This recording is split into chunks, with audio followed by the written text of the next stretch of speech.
1400 برس کا عرصہ ہوا معراج سے آقا کو آئے، واللہ ابھی تک اس گھر سے مہمان کی خوشبو آتی ہے۔ سبحان اللہ۔ جو منتہائے سفر سے گزر گئے ہوتے، بہت ہلکے سے پڑھ رہا ہوں، پتہ نہیں بھول جاؤں تو آپ کو خبر نہ ہو۔ جو منتہائے سفر سے گزر گئے ہوتے تو جبرائیل کے ہاتھوں سے پر گئے ہوتے، وہ آسمان پہ تشریف لے گئے ورنہ یہ چاند تارے زمیں پر اتر گئے ہوتے۔ وہ آسمان پہ تشریف لے گئے ورنہ یہ چاند تارے زمین پر اتر گئے ہوتے۔ بہت بہت شکریہ۔ ایک نعت کا کلاسیکل ماحول بنا، روحانی ماحول بنا۔ دیکھیں یہ علماء، یہ مشائخ، یہ طلباء اپنی محبتوں سے جب نواز دیں تو مائک پر اگر کوئی گونگا آدمی بھی آ جائے اسے بھی کامیاب ہونے سے کوئی روک نہیں سکتا ہے، چہ جائے کہ اس پر یہ خوبصورت آواز ہے۔ محترم سلمان رضا کے بعد بھائی امجد رضا کلکتوی نے آپ سے ملاقات، آپ نے ان سے ملاقات، اس کے بعد آپ دیکھیں شاداب اوپیکر پورے ہندوستان پر قبضہ کیے بیٹھے ہوئے ہیں۔ جناب محترم بھائی نسیم سحر گیاوی جو گیا بہار کی بڑی تابندہ آواز، ان کے قریب میں جھارکھنڈ کا ایک بڑا خوبصورت لہجہ محترم بھائی ندیم رضا فیضی جھارکھنڈ موجود ہیں۔ اور یہی نہیں، اس ملک ہندوستان کی مذہبی تقریب میں پڑوسی ملک نیپال کا ایک بڑا خوبصورت لہجہ وارد ہوا ہے، آیا ہے۔ میں اپنے پورے ملک کی طرف سے ثنا خان رسول محترم نور الہدا صاحب نیپال کو مبارکباد پیش کر رہا ہوں۔ میں سوچ رہا ہوں کہ بھائی ثاقب صاحب نے یہ کہاں سے اکٹھا کر لیا ہے، بڑی انگریزی کی ہے، بڑی جد و جہد کی ہے، بڑی محبتوں کا ثبوت پیش کیا ہے۔ اور میرا دوست نہیں بلکہ میرا دل، میرا شعور، میری فکر، میرا محسن بھائی عاقب الہ آبادی تو یہاں پر بنفس نفیس میری پشت پناہی کر ہی رہے ہیں ماشاءاللہ۔ بہت ہی خوبصورت لہجہ ہے، اسے آپ ملاقات کریں گے۔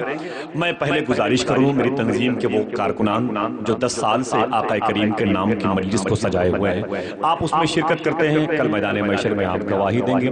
تو ہماری ان دوستوں کی خواہش ہے کہ ہم گل پوشی کر کے اپنے مہمانوں کو ہدیہ تشکر پیش کر دیں، تو 1-1.5-2 منٹ میں یہ بہت ہی معتبر کام ہے، ہو جائے۔ اور میں گزارش کرتا ہوں ثاقب بھائی سے کہ اپنے تمام تر دوستوں کو لے آئیں، اپنے تنظیم کے ان کارکنان کو لے کے آئیں۔ نعرہ تکبیر، نعرہ رسالت،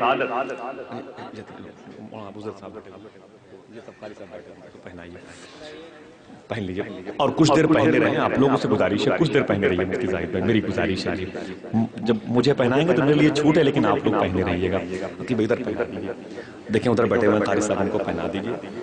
شاداب اوپیکر صاحب بیٹھے ہوئے ہیں، بھائی عاقب صاحب بیٹھے ہوئے ہیں، حافظ سلمان صاحب بیٹھے ہوئے ہیں، نسیم سحر گیاوی، محترم ندیم فیضی، نور الہدا صاحب نیپال، اور بھائی امجد رضا صاحب قبلہ کلکتوی بیٹھے ہوئے ہیں۔ پھول زیادہ ہوں تو ان دوستوں کو پہنا دیجئے گا، زیادہ آپ لوگ حقدار ہیں۔ اگر آپ لوگ نہیں ہوتے تو ہم لوگ کیا درختوں کی پتیوں کو نعتیں سناتے ہے کہ نہیں؟ اللہ آپ سب کی آمد کو قبول فرمائے۔ پہنا دیں سب کو پہمان، اور کچھ دیر تک پہنے رہیے گا، ٹھیک ہے؟ سرکار مجاہد ملت فرمایا کرتے تھے امام التارکین، جب کوئی پھول وغیرہ کا نذرانہ گلے میں پیش کرے تو اسے کچھ دیر تک پہنے رہا کرو۔ ہر پھول کی پتی سے اللہ کے نبی کے پسینے کی مہک آتی ہے، یہ پتیاں نبی پر درود پڑھتی ہیں، درود پاک یاد دلاتی ہیں۔ آپ اس کو ریورس کر لیں، پہنا دیں۔ اور آپ بھائی یہ ہمارے مولانا انصار صاحب بیٹھے ہوئے ہیں غوث پور شریف میں، سرکار غوث اعظم کی بارگاہ کے تبرک کے ظاہری طور پر یہ محافظ ہیں، ہر وقت اس بارگاہ میں جارو کشی کا شرف رکھتے ہیں الحمدللہ رب العالمین۔ وہ ٹکڑا جو بغداد کا ٹکڑا کہلاتا ہے غوث پور شریف میں، بہت سے میرے دوست آئے ہوئے ہیں مدارپور کے، ہمارے حاجی صاحب وغیرہ، قاری صاحب وغیرہ، اور کھیتا سرائے کے تو اتنے لوگ آئے ہوئے ہیں کہ پتہ نہیں، میں سوچ رہا ہوں کہ کھیتا سرائے میں آج کوئی ہے کہ کوئی نہیں ہے، سب یہیں چلے جائیں۔ 35 40 کلومیٹر دور سے لوگ آئے ہوئے ہیں، اس جلسے کی مقبولیت کا یہ عالم ہے۔ بس میں ہو گیا بھائی، بہت بہت شکریہ۔ اب آپ لوگ اوپر بیٹھ جائیں، اوپر بیٹھ جائیں، بالکل کوئی دقت نہیں، بیٹھ جائیں، بہت محنت کی ہیں آپ لوگ۔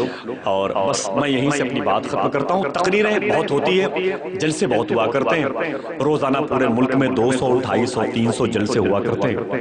اب کوئی اتنے جلسوں کو چھوڑ کر کے کسی ایک جلسے میں جاتا ہوں تو ظاہر سی بات ہے کہ بہت بڑا فیصلہ اسے لینا پڑتا ہے، سمجھ رہے ہیں؟ حالات بڑے دیگرگوں ہو گئے ہیں، اب تو عالم یہ ہے کہ مسجدیں خالی ہیں اور چائے خانے بھرے پڑے ہیں، مدرسے خالی ہیں، میکدے بھرے پڑے ہیں۔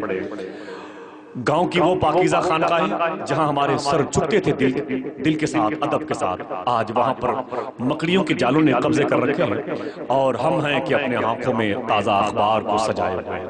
اللہ ہمیں ہدایت عطا فرمائے، وہ بدنگاہی، بد نظری، بد عہدی، بد اصولی کا ماحول گھر میں۔ ایک بات بتا دوں، اس کے بعد ایک دو تین شعر پڑھتا ہوں۔ میاں بیٹھے، اللہ کا احسان ہے کہ ایسی شخصیت کو بلا لیا آپ نے، اب کسی کی ضرورت نہیں ہے۔ 10 سال تک اگر اس قصبے میں جلسہ نہ بھی ہو تب بھی وہ گفتگو انشاءاللہ کافی رہے گی۔ اس جملے کی صداقت پر آپ یقین کریں گے جب تقریر شروع ہو جائے گی۔ مالک بن دینار ہیں، چھوٹی چھوٹی غلطیاں کرتے ہیں اور اسے ہم بالکل سائیڈ میں کر دیتے ہیں، بڑی بڑی غلطیاں کرتے ہیں اور اسے جرم نہیں مانتے۔ مالک بن دینار فرماتے بنی اسرائیل میں ایک عالم دین تھا، اس کی تقریر سننے کے لیے دور دور سے عورتیں اور مرد آیا کرتے تھے۔ آپ فرماتے کہ ایک دن وہ تقریر کر رہا تھا، وہ عالم دین، اور اس کا نوجوان بیٹا عورتوں کی طرف دیکھ کے آنکھوں سے اشارہ کر رہا تھا۔ اور ابو ذر بھائی، ایک کرب ہے، ایک المیہ ہے جو اس وقت آپ تک پہنچ رہا ہے۔ فرماتے مالک بن دینار کی وہ تقریر کر رہا تھا، بنی اسرائیل کے نبی کی امت کا فرد عالم دین، اور اس کا جوان بیٹا خواتین کی طرف اپنی آنکھوں سے اشارہ کر رہا تھا۔ اور اس عالم دین کی اس پر نظر پڑی، اس نے اپنے بیٹے سے صرف اتنا کہا، بس کر بیٹا باز آ۔ جملہ سن لے، کیا کہا؟ بس کر بیٹا باز آ، بس اتنا کہا، سختی نہیں کی۔ مالک بن دینار کہتے ہیں کہ بس جیسے اس نے جملہ ادا کیا اور خاموش ہوا، جس کرسی پر بیٹھا ہوا تھا اس کا ایک پایا ٹوٹ گیا، وہ نیچے آ گیا، اس کا ہاتھ فریکچر ہو گیا، اس کی بیوی کا حمل ساقط ہو گیا، اس کا بیٹا میدان جنگ میں مارا گیا۔ اس وقت کے نبی پر اللہ نے وحی نازل فرمائی، اے میرے نبی جا کے اس اپنی امت کے عالم سے کہہ دے تو نے اپنے بیٹے پر سختی نہیں کی، اب صبح قیامت تک تیری نسل میں کوئی صدیق پیدا نہیں کرے۔ سمجھ رہے ہیں آپ؟ تھوڑی سی ہم جسے عیب بھی نہیں سمجھتے ہیں، اس کی گرفت کتنی مضبوط ہے۔ دعا کریں پروردگار عالم ہماری آنکھوں کو شعور عطا فرمائے، ہماری زبان کو شعور عطا فرمائے، ہماری سماعتوں کو، ہمارے دل کی دھڑکنوں کو خشیت الہی کی زنجیر میں قید کرے۔ آمین کہہ رہے ہیں۔ اب وہ گفتگو ہو رہی، بہت ہو چکے، ہنسی مذاق کی محفلیں، وقت برباد کیا، راتوں کو برباد کیا، اور کبھی یہ بھی نہیں سوچا کہ کوئی ایسی گفتگو بھی ہو جاتی کہ ہماری آنکھ میں آنسو آتے، ایسا کوئی خطیب بھی آتا جو ہمارے دامن کو آنسوؤں سے تر کرتا، ایسی کوئی شخصیت بھی آتی کہ جس کے آنے سے زمین کا احترام آسمان بھی کرنے پر مجبور ہو جاتا۔ آج وہ شخصیت آ گئی ہے، سبحان اللہ کے لیے، جو آپ کی آخرت کی زلفیں سنوار دے گی، قبر کی تیرگی کو روشنی میں تبدیل کر دے گی، آپ کی دنیاوی سوچ کو اخروی سوچ میں تبدیل کر دے گی۔ بس شہزادے غوث اعظم کے حضور پہنچے اور باتیں وہی ہوں گی جو ہمارے بزرگوں نے اپنی کتابوں میں لکھی ہیں، سمجھ رہے ہیں؟ لیکن جس کی زبان میں اثر ہوتا ہے تو اس لہجے کا دل پر بھی اٹیک ہوا کرتا ہے، سمجھ رہے ہیں؟ بس اس حوالے سے ایک شعر پڑھتا ہوں، اجازت ہے آپ حضرات کی؟ اجازت ہے؟ یہ بتائیں کہ آخری صف تک جو لوگ میرے بھائی پیچھے بیٹھے ہوئے اپنے ہاتھوں کو اٹھا کے بتائیں کہ میری جو آواز ہے، میری آواز بہت صاف آپ حضرات تک پہنچ رہی ہے؟ پہنچ رہی ہے؟ بس اتنے بڑے مجمع سے ایک آدمی ذرا سے ایک نعرہ بلند کر دے، ایک نعرہ بلند کر دے، اور پورا مجمع اپنے ہاتھوں کو اٹھا کے جواب دے دے، ایک نعرہ بلند کر دے بس۔ بہت بہت شکریہ، یہ بلٹ بڑا مضبوط ہے، شکریہ آپ۔ میرے دوست بیٹھے ہوئے شورائے کرام اور ثناخان رسول مداحان مصطفیٰ، بہت بہت شکریہ، بہت بہت شکریہ آپ حضرات کا۔ اللہ تعالیٰ آپ سب کو سلامت رکھے، تنظیم کے افراد کو، طلباء اور علماء اور مشائخ کو سلامت رکھے۔ زندہ باد۔ بہت سارے مشاعروں کے جلسوں کے اعلانات ہیں، میں بھائی بعد میں کر دوں گا، اگر آپ کا حکم ہے تو میں کر دوں گا انشاءاللہ، بس ذرا سا مجھے مہلت دے دیں۔ آج کل حالات بڑے خراب ہیں ہندوستان کے، اگر ہم نے ابھی بھی اپنے آپ کو اصول مصطفیٰ کی شاہراہ پہ نہیں گامزن کیا تو یہودیوں اور عیسائیوں کی پلاننگ چل رہی ہے کہ مسلمانوں کو اس طریقے سے پامال کر دیا جائے کہ ایسا قانون نافذ کر دیا جائے پورے ملک میں کہ اگر انہیں چہرے پر داڑھی بھی سجانا ہو تو اس کے لیے پرمیشن لینے پر مجبور ہو جائے۔ مسلمانوں کے سامنے ایسے قانون بنا دیے جائیں کہ اگر ان کے ہم میتیں پڑی ہوں تو اسے دفن کرنے کے لیے انہیں پرمیشن لینا پڑے، سمجھ رہے ہیں؟ ان کی بیویاں، ان کی بیٹیاں اگر با پردہ ہونا چاہتی ہیں تو اس کے لیے نقاب اوڑھنے کے لیے پرمیشن لینا پڑے۔ اس کی ایک ہلکی سی جھلک مسلم پرسنل لا بورڈ کی مداخلت آپ نے دیکھی ہوگی۔ میں کہوں تو ایک شعر پڑھ دوں، ان کے نام حکومتیں ہوں تمہیں مبارک، حکومتیں لے کے کیا کریں گے؟ یہ اعظم گڑھ ہے اور میں آصف رضا ہوں، دونوں کو محسوس ہونا چاہیے کہ حکومتیں ہوں تمہیں مبارک، حکومتیں لے کے کیا کریں گے؟ لیکن اگر شریعت پہ آنچ آئی نہ تم رہو گے نہ ہم رہیں گے، اگر شریعت پہ آنچ آئی نہ تم رہو گے نہ ہم رہیں گے۔ بس اس حوالے سے بہت بہت شکریہ۔ آپ تک ایک بات پہنچا دوں، بس آخری بات شعر کی صورت میں اجازت ہے؟ ذرا ہاتھوں کو اٹھا کے بول دیں سبحان اللہ، سب لوگ محبت سے بول دیں۔ 25 سال پہلے آپ نے ایک غزل کا شعر سنا ہوگا اور آپ ہی نے مجھے بتایا تھا، مجھے یاد ہے، ورنہ مجھے تو غزل کے اشعار کی دیواروں کا بھی علم نہیں ہے۔ ڈاکٹر راحت اندوری نے غزل کا شعر کہا تھا، اگر خلاف ہونے دو جان تھوڑی ہے، یہ سب دھواں ہے کوئی آسمان تھوڑی ہے، سبھی کے خون ہیں شامل یہاں کی مٹی میں، کسی کے باپ کا ہندوستان تھوڑی ہے۔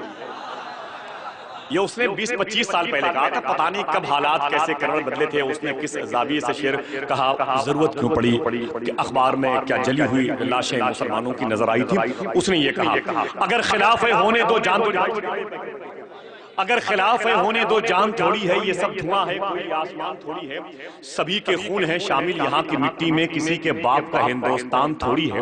تو تھوڑی ہے کہ زمین سن کر کے منصور عثمانی نے ایک شعر کہا تھا کہ ہمارے جیسے کسی کی اڑان تھوڑی ہے، ہمارے جیسے کسی کی اڑان تھوڑی ہے، جہاں پہ ہم ہیں وہاں آسمان تھوڑی ہے۔ ٹھیک، آپ کے لیے کچھ نیا نہیں ہے، میرے لیے بھی کچھ نئی بات نہیں ہے، لیکن بات ختم نہیں ہوتی ہے۔ سرکار خواجہ عثمان ہارونی کے لاڈلے ہیں غریب نواز، ان کے لاڈلے بختیار کاکی، ان کے لاڈلے بابا فرید پاک پنی شریف لاہور، ان کے لاڈلے صابر پاک کی بشارت ہیں شیخ عبدالقدوس گنگوہی۔ شیخ عبدالقدوس گنگوہی کے سلسلے کے پیر کے مرید ہیں سید ہاشم قدوسی مراد آباد شریف۔ جب وہ یہ سنتے ہیں کہ راحت نے کہا تھا اگر خلاف ہے ہونے دو جان تھوڑی ہے، یہ سب دھواں ہے کوئی آسمان تھوڑی ہے، سبھی کے خون ہے شامل یہاں کی مٹی میں، کسی کے باپ کا ہندوستان تھوڑی ہے، تو منصور عثمانی نے کہا تھا ہمارے جیسے کسی کی اڑان تھوڑی ہے، ہمارے جیسے کسی کی اڑان تھوڑی ہے، جہاں پہ ہم ہیں وہاں آسمان تھوڑی ہے۔ تو سید ہاشم قدوسی کہتے ہیں رسول پاک کے جیسے کسی کی شان تھوڑی ہے۔ آپ کی مرضی ہے، قسم خدا کی محبت کرتے تو ثبوت دیجئے گا۔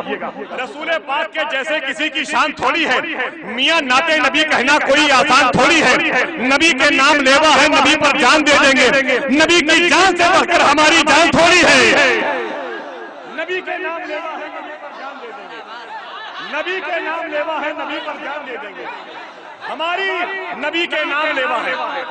بھائی شکریہ، بھائی شکریہ، بھائی شکریہ، بھائی بہت بہت شکریہ۔ ارے انصار بھائی، ارے آپ تو پیروں کی مٹی دے دے گئے، سبحان اللہ، ایک نعرہ ادھر سے بھی لگ جائے، ایک نعرہ ادھر سے بھی لگ جائے۔ ارے بھائی نور بھائی، سبحان اللہ، سبحان اللہ، بھائی بہت بہت شکریہ، بہت بہت شکریہ۔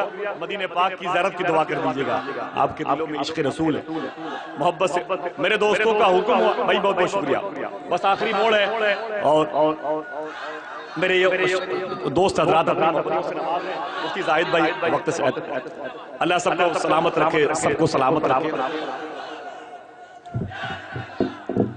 بس پھر سے پڑھنے کا حکم ہے، سن لیں تیزی کے ساتھ میں، رسول پاک کے جیسے کسی کی شان تھوڑی ہے، میاں نعت نبی کہنا کوئی آسان تھوڑی ہے، اور نبی کے نام لیوا ہے نبی پر جان دے دیں گے، نبی کی جان سے بڑھ کر ہماری جان تھوڑی ہے۔ یہ تھوڑی ہے، یہ تھوڑی راحت اندوری سے نکلی اور کہاں گئی، دہلی سے یہ زمین پہنچی مراد آباد شریف، اب یہ آخری زمین پہنچ رہی ہے فرحان دل مالیگاؤں تک۔ کیا کہا تھا ہاشم قدوسی نے رسول پاک کے جیسے کی شان تھوڑی ہے، میاں نعت نبی کہنا کوئی آسان تھوڑی ہے، اور نبی کے نام لیوا ہے نبی پر جان دے دیں گے، نبی کی جان سے بڑھ کر ہماری جان تھوڑی ہے۔ تو فرحان دل مالیگامی کہتے ہیں زمانے میں جسے کاغذ قلم دونوں میسر ہو، زمانے میں جسے کاغذ قلم دونوں میسر ہو، وہ کاغذ اور قلم سے کام لے لے، ایسا تھوڑی ہے۔ جہاں آپ خاموش ہوں گے وہیں مصرع کھڑا رہے گا کہ زمانے میں جسے کاغذ قلم دونوں میسر ہو، وہ کاغذ اور قلم سے کام لے لے، ایسا تھوڑی ہے۔ اور خدا توفیق دیتا ہے تو لب حرکت میں آتے ہیں، کوئی بھی مصطفیٰ کا نام لے لے، ایسا تھوڑی ہے۔ خدا توفیق دیتا ہے تو لب حرکت میں آتے ہیں، خدا توفیق دیتا ہے تو لب حرکت میں آتے ہیں، کوئی بھی مصطفیٰ کا نام لے لے، ایسا تھوڑی ہے۔ کوئی بھی مصطفیٰ کا نام لے لے ایسا تھوڑی ہے. اپنے ہاتھوں کو اٹھا لیں, اپنے دلوں کی چراغ کی لو کو تیز کر لیں, اپنی پلکوں کی کھڑکیوں کو کھول لیں, اپنے شعور کے دروازے کو وا کر لیں, اور محبتوں کی شاہراہ پر غوث اعظم کی اولاد آ رہی ہے. نعرہ تکبیر, نعرہ رسالت, جشن عید میلاد النبی, فیضان سرکار غوث اعظم, اولاد سرکار غوث اعظم, اولاد سرکار غوث اعظم, عشاقان سرکار غوث اعظم, باب المراد سرکار غوث اعظم, باب الشیخ سرکار غوث اعظم, تصورات سرکار غوث اعظم, فیضان غریب نواز, مسلک اعلیٰ حضرت, دیار حضور حافظ ملت. بیٹھے سرکار غوث اعظم کی اولاد سے ملاقات کریں, دنیا اور آخرت دونوں کو سنواریں.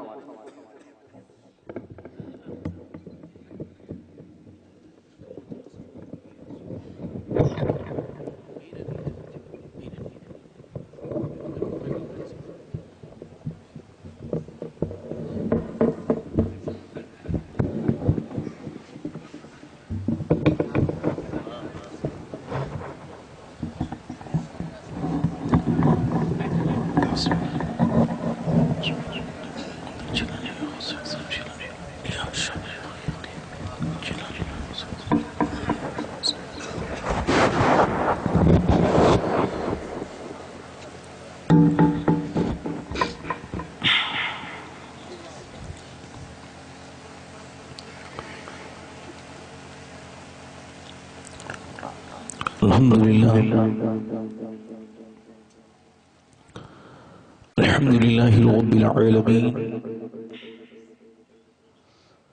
والصلاة والسلام علی اشرف الانبیاء والمرسلین, اما بعد. اعوذ باللہ من الشیطان الرجیم, بسم اللہ الرحمن الرحیم. لقد کان لکم فی رسول اللہ اسوۃ الحسنہ, صدق اللہ العظیم. مشکل تھے راستے آسان ہو گئے, دشمن یہ دیکھ کر حیران ہو گئے, رکھا میرے نبی نے دنیا میں جب قدم, پتھر بھی کلمہ پڑھ کے مسلمان ہو گئے. درشی پڑھیں, اللہم صلی علی سیدنا وعلی آل سیدنا مولانا سبھی باری وسلم. السلام علیکم. بعد حمد و درود منبر نور کی زیب و زینت, لائق صد احترام مفتیان اکرام, علماء اہل سنت, شورا اسلام, معزز سامعین, پردہ نشین سامعات, السلام علیکم ورحمۃ اللہ وبرکاتہ. ماشاءاللہ بڑی مبارکباد کے لائق ہے وہ تنظیم جس نے اللہ کے رسول صلی اللہ علیہ وسلم کی میلاد کے موقع پر اس پرنور بزم کا انعقاد کیا.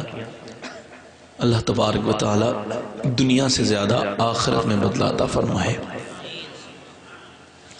حضرات آپ دیکھ رہے ہیں, بہت دیر سے آپ کو یہ سعادت حاصل ہے کہ آپ حضور کا ذکر سن رہے ہیں اور کر رہے ہیں, اور میرے بعد بھی آپ کو ہندوستان کے بڑے بڑے نام کے مالک اور بڑے کام کے مالک شورا سے آپ حضرات نعت شریف سنیں گے. بڑا اچھی ان کی آوازیں ہیں, اور ایک ضروری اعلان کر دیتا ہوں میں کہ جن لوگوں کو اٹھ کے جانے کی بیچ میں سے عادت ہو تو وہ اس اپنی عادت کا ابھی استعمال کر لیں. بیچ میں سے اٹھیں گے تو ذرا سا مناسب نہیں رہے گا.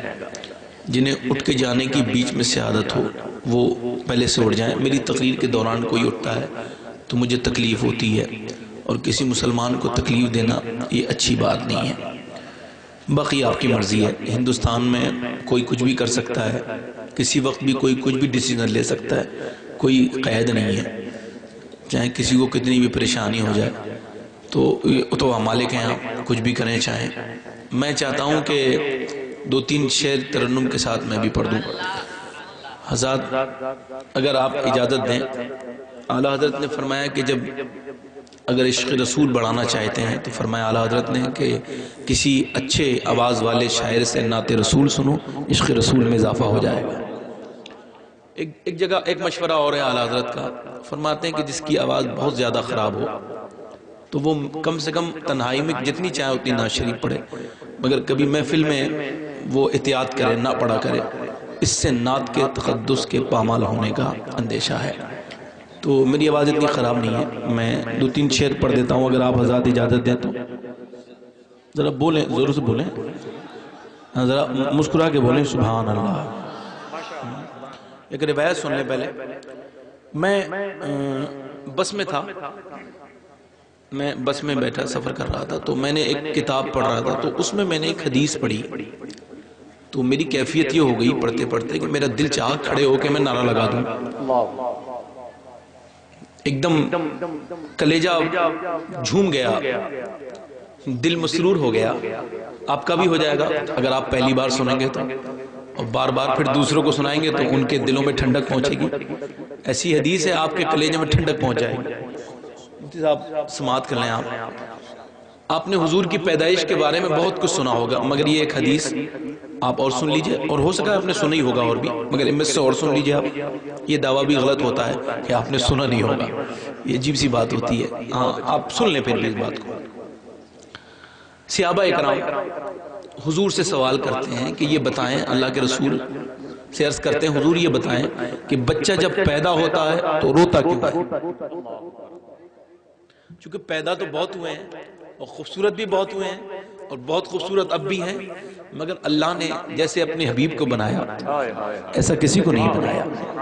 آپ نے ایک چیز سنی ہوگی، دیکھی ہوگی، لوگ کہتے ہیں لو از بلائنڈ، تو I don't believe، لوگ اسے ایسا کہتے ہیں، ایسا ہے نہیں۔ آدمی اپنے لیے جو محبوب کا انتخاب کرتا ہے تو بہت سوچ سمجھ کے کرتا ہے، اس کے معیار کا محبوب ہونا چاہیے۔ کوئی یہ نہ کہے یہ جوڑی اچھی نہیں لگ رہی ہے، ہر آدمی چاہتا ہے کہ میرے حساب سے میرا محبوب ہو۔ ٹھیک ہے، ذرا غور کریں آپ، یہ تو آپ کا حساب ہے، اللہ کی شان کا تو کوئی اندازہ نہیں کر سکتا نا کہ اس کی شان کتنی بڑی ہے، تو جیسے اس کی شان کا پتہ نہیں ہے، ایسی اس کے محبوب کی شان کا کسی کو اندازہ نہیں ہے کہ اللہ نے کتنا حسین بنایا اپنے محبوب کو، یہ کوئی نہیں بتا سکتا۔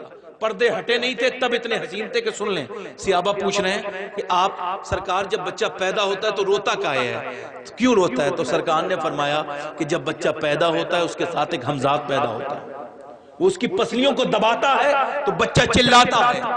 صحابہ نے پوچھا حضور کیا وہ آپ کے ساتھ بھی پیدا ہوا تھا؟ تو حضور نے فرمایا ہاں۔ اب صحابہ کا جو جرت ہے وہ آخری درجے کو پہنچ گئی، عرض کرنے لگے آپ کے ساتھ بھی پیدا ہوا تھا؟ کہاں اس نے آپ کو بھی پریشان کیا تھا؟ فرمایا نہیں۔ کیسے پریشان کرتا؟ جب وہ میرے ساتھ پیدا ہوا اور میرے چہرے کو دیکھا تو میرے چہرے کو دیکھتا رہا، اسی میں کھو گیا اور کلمہ پڑھ کے مسلمان ہوا۔ سبحان اللہ، کوئی حد ہے ان کے عروج کی؟ سبحان اللہ۔ وہ کوئی اور ہے بھیا جن کے لوگوں کے ذہن ان کے الگ ہوں گے۔ ہم نے تو عیسیٰ علیہ السلام کی یہ بات اپنے بزرگوں سے سنی ہے کہ عیسیٰ اپنے وصال کے بعد، او اللہ معاذ اللہ مجھے اللہ معاف کرے، عیسیٰ اپنے بالکل آسمان سے اٹھائے جانے سے بالکل قبل رو رہے ہیں، آنکھوں میں آنسو ہے، کہہ رہے ہیں تم پریشان نہ ہو، اس دنیا پہ میرے بعد اللہ کا حبیب آنے والا ہے۔ بولے سبحان اللہ، میرے بعد اللہ کا حبیب آنے والا ہے۔ چونکہ مرید ہوتے ہیں وہ اپنے پیر کو بہت اچھا سمجھتے ہیں، اور وہ ان کے بھی مرید بیٹھے ہیں، ان کے غلام، ان کے امتی، وہ کہہ رہے ہیں وہ آپ سے بھی زیادہ پاورفل ہوں گے، آپ تو مردوں کو جلا دیتے ہیں، کوڑیوں کو ہاتھ رکھتے ہیں تو کوڑیوں کو شفا ہو جاتی ہے، اندھوں کو آپ بینائی عطا کرتے ہیں، آپ تو ابن مریم ہیں، ابن مریم ہیں، آپ سے بڑے ہوں گے؟ کہا مجھ سے پوچھتے ہو مجھ سے بڑے ہوں گے؟ ارے بنت ابن مریم تو یہ دعا کرتا ہے، وہ تو یہ سوچتا ہے، اس کا یہ خیال ہے کہ اگر آمنہ کے بیٹے کے پیروں کا جوتے کا تسمہ، آمنہ کے بیٹے کے پیروں کے جوتے کا تسمہ اگر ابن مریم کو باندھنے کا موقع مل جائے تو عیسیٰ اپنے آپ کو مقدر کا سکندر سمجھے گا۔ وہ کوئی اور ہوں گے جن کا مزاج الگ ہوگا۔ اوہ عیسیٰ کی بات کر رہا ہوں، کسی امتی کی بات نہیں کر رہا ہوں، عیسیٰ کی بات ہو رہی ہے۔ ذرا غور کیا کریں، محبت کی بولی الگ ہوتی ہے، وہ خود ہی سمجھ لی جاتی ہے۔ میاں ایک کانے بچے کو، ایک اندھے بچے کو ماں کھلاتی ہے، تو میرا لال ہے، دنیا کہہ رہی ہے کانا ہے، دنیا کہہ رہی ہے کالا ہے، مگر ماں کہہ رہی ہے میرا لال ہے، محبت کرتی ہے نا۔ اور اللہ نے کیا، اللہ کے رسول نے کیا فرمایا؟ اپنے ماں باپ سے زیادہ مجھ سے محبت کرو، اپنے ماں باپ سے زیادہ۔ بتاؤ جسے اللہ نے بے عیب بنایا ہے، جس کے ماننے والے بھی بے عیب ہو جاتے ہیں اگر وہ چاہے تو، مدینے والا، اگر اس کے بارے میں کوئی اس طریقے کی باتیں کوئی صاف کریں، اللہ انہیں عقل دے اور انہیں جو ہے وہ سمجھ عطا فرمائے، حضور کو سمجھنے کی سمجھ عطا فرما دے۔ ہم تو دعا کرتے ہیں بھئی، ہم یہ دعا کرتے ہیں کہ حضور کو سمجھ جائیں وہ لوگ، سمجھ جائیں گے تو پھر وہ نہیں کہیں گے، سمجھ جائیں گے تو یہی کہیں گے سرور کہوں کہ مالک و مولا کہوں تجھے، باغ خلیل کا گل زیبا کہوں تجھے۔ اگر اجازت دیں آپ تو 2-3 شعر پڑھ دوں، بڑے اچھی آوازوں کے مالکان بیٹھے ہوئے ہیں، اور یہ کلام میرا اپنا ہے الحمدللہ، پہلی بار میں جو ہے وہ مالک بنا ہوں کسی کلام کا، اس وجہ سے یہ جملہ پیش کر دیا۔ یہ سب سرکار مخدوم علاء الدین علی احمد صابر کا کرم ہے۔ آپ جانتے ہیں سرکار صابر پاک کو سرکار غوث اعظم سے اتنا قریبی رشتہ ہے کہ سرکار غوث اعظم کے بیٹے کا نام ہے میر عبد الوہاب، ان کے بیٹے کا نام ہے میر عبد الرحیم، ان کے بیٹے کا نام ہے علاء الدین علی احمد صابر کلیری، یعنی بالکل کلوز ریلیشن ہے سرکار۔ اور غوث اعظم کی اولادوں میں سب سے زیادہ مشہور یہی شخص ہوا ہے، یہی شخصیت ہوئی ہے، اس کی وجہ 2 رنگ لیے ہوئے ہیں، ایک رنگ چشتی ہے، ایک رنگ قادری ہے، جو صابری ہوتا ہے وہ قادری بھی ہوتا ہے۔ تو اجازت ہے آپ حضرات، 2-3 شعر پڑھ دوں گا، حالانکہ مجھے تقریری کرنی تھی اور یہ کرنا نہیں تھا مجھے، مگر کروں گا اس وجہ سے کہ صابر پاک کی نظر ہو جائے۔ زور سے بولیں سبحان اللہ، دل لگا کے بولیں۔ اس پہ کچھ آٹوگراف دینا ہے کیا پھر؟ اچھا، یہ اس کا اعلان کرنا ہے تو اس کے بغیر دیجئے، یہ جائز، یہ صحیح ہو گیا، اس میں خلوص ہو گیا۔ مسکرا کے بولے سبحان اللہ۔ کیا کروں گا لے کے دولت، کیا کروں گا لے کے جنت، میرے صاحب کلیری، کیا کروں گا لے کے جنت، میرے صاحب کلیری، کیا کروں گا لے کے جنت، میرے صاحب کلیری، میرے صابر کلیری، آپ ہی ہیں میری جنت، میرے صابر کلیری۔ اور نانا ہے حضرت محمد، باپ ہے مولا علی، بول دیں سبحان اللہ۔ صابر کے صبر کے چھینٹے پڑ گئے تو زندگی کی تکلیفیں آسان ہو جائیں گی، زور سے بولو۔ نانا ہے حضرت محمد، باپ ہے مولا علی، نانا ہے حضرت محمد، باپ ہے مولا علی، باپ ہے مولا علی، ماں تیری خاتون جنت، میرے صاحب کلیری، ماں تیری خاتون جنت، میرے صاحب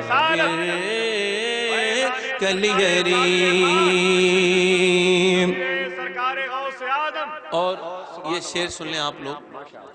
اب میرے دل میں تو آ جا، میں تیرا مشتاق ہوں، اب میرے دل میں تو آ جا، میں تیرا مشتاق ہوں، اب میرے دل میں تو آ جا، میں تیرا مشتاق ہوں، میں تیرا مشتاق ہوں، مجھ میں ہے بس تیری برکت میرے صابر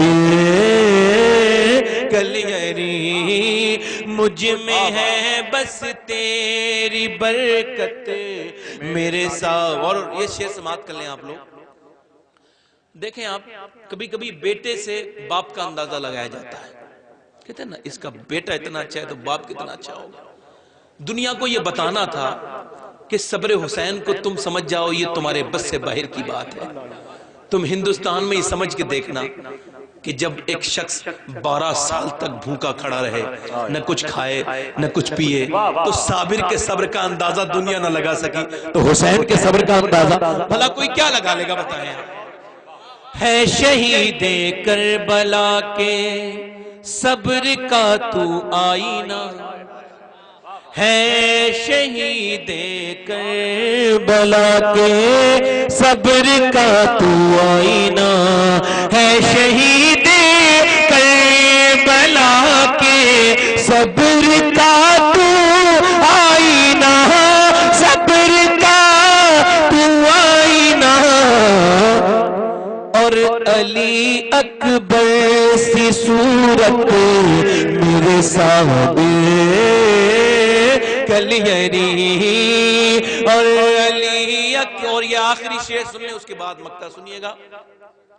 لاڈلا بیٹا ہے تو میرے غوث پاک کا، لاڈلا بیٹا ہے تو میرے غوث پاک کا، لاڈلا بیٹا ہے تو میرے غوث پاک کا، میرے غوث پاک کا، پر تیری ہے چشتی نسبت میرے صابر کلیری۔ اور یہ مقطع سماعت کر لیں آپ۔ حشر کے دن سوئے جنت آپ کے پیچھے رہے، حشر کے دن سوئے جنت آپ کے پیچھے رہے، حشر کے دن سوئے جنت آپ کے پیچھے رہے، آپ کے پیچھے رہے، جب چلے سید شباہت میرے سامنے کلیری۔ درود پاک پڑھ لیں آپ حضرات، اور یہاں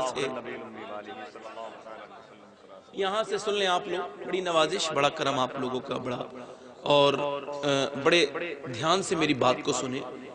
مسلمان کے بارے میں حضور نے فرمایا میری امت ایک جسم کے طرح ہے، ایک جسد واحد کا لفظ استعمال کیا گیا، ایک جسم کی طرح ہے، یعنی اگر ایک عمارت ہے اس کے ایک حصے کو تکلیف ہوتی ہے تو پوری عمارت متاثر ہو جاتی ہے۔ آپ کی آنکھ میں اگر کیڑا بھی گر جاتا ہے تو پورے جسم کے حالات آنکھ کی طرح ہو جاتے ہیں، جو آنکھ کے حالات ہیں وہی جسم کے حالات ہیں، اس کی وجہ یہ وہ آپ کے جسم کا ایک حصہ ہے۔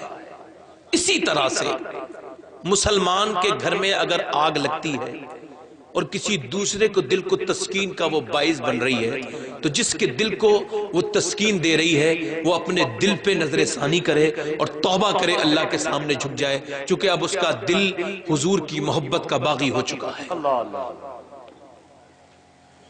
اگر کسی